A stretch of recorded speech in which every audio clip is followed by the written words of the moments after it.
بسم اللہ الرحمن الرحیم۔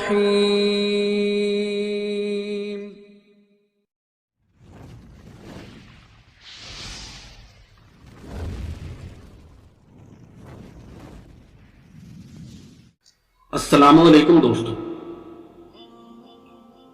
امید کرتے ہیں کہ آپ خیر و عافیت سے ہوں گے۔ دوستو، اللہ پاک نے ہم سب کو پیدا کیا اور ہمیں ہر قسم کی نعمتوں سے نوازا۔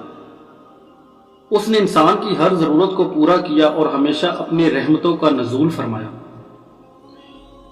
قرآن پاک میں اللہ فرماتا ہے کہ ہم نے جنات اور انسان کو صرف اپنی عبادت کے لیے پیدا کیا۔ سوال یہ پیدا ہوتا ہے کہ عبادت ہے کیا؟ آسان لفظوں میں عبادت کا مطلب ہے ہر وہ اچھا کام جس سے اللہ پاک خوش ہو جائے، وہ عبادت کہلاتا ہے۔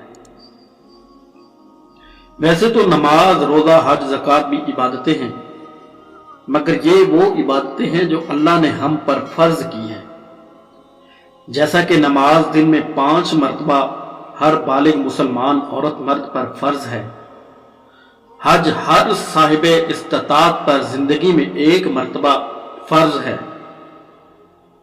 اور روزہ ہر صحت مند تندرست انسان پر فرض کر دیا گیا ہے، جیسا کہ اللہ پاک قرآن مجید میں فرماتا ہے کہ تم پر روزے فرض کر دیے گئے ہیں جیسے کہ تم سے پہلی قوموں پر فرض کیے گئے تھے، تاکہ تم پرہیزگار ہو جاؤ۔ دوستو، اس کے علاوہ کسی بھوکے کو کھانا کھلا دینا، کسی ضرورت مند کی ضرورت پوری کر دینا، صدقہ و خیرات کرنا، کسی پیاسے کو پانی پلانا، بیمار کی بیمار پرسی کرنا، اپنے والدین کی خدمت کرنا، دوسروں کے حقوق کا خیال رکھنا، بڑوں کا ادب کرنا، چھوٹوں پر شفقت کرنا، سلام میں پہل کرنا، راستے کی رکاوٹ کو دور کرنا، دوسروں کی خطاؤں کو معاف کر دینا، یہ بھی اللہ پاک کو پسندیدہ ترین فعل ہیں اور یہ بھی عبادت کے زمرے میں آتے ہیں۔ یہ سب وہ کام ہیں جن کے کرنے سے اللہ پاک نہ صرف خوش ہوتا ہے بلکہ اس انسان کے نامہ اعمال میں نیکیاں بھی لکھ دی جاتی ہیں۔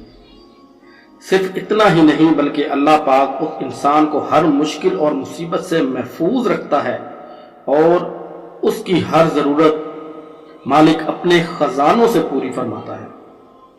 ایسے نیک کام کرنے والے شخص کو اللہ پاک دنیا و آخرت میں عزت و عظمت سے نوازتا ہے۔ دعا ہے کہ اللہ پاک ہم سب کو نبی کریم صلی اللہ علیہ وآلہ وسلم کے صدقے نیکیاں کرنے کی توفیق عطا فرمائے، ہمیں گناہوں سے بچنے اور نیک اعمال کرنے کی توفیق عطا فرمائے، آمین۔ امید کرتے ہیں کہ آپ کو آج کی یہ ویڈیو اچھی لگی ہوگی۔ ویڈیو اچھی لگنے کی صورت میں ویڈیو کو لائک کریں، چینل کو سبسکرائب کرتے ہوئے ساتھ میں موجود بیل کے آئیکن کو بھی پریس کر دیں تاکہ ہماری آئندہ ویڈیوز بھی آپ تک بر وقت پہنچ سکے۔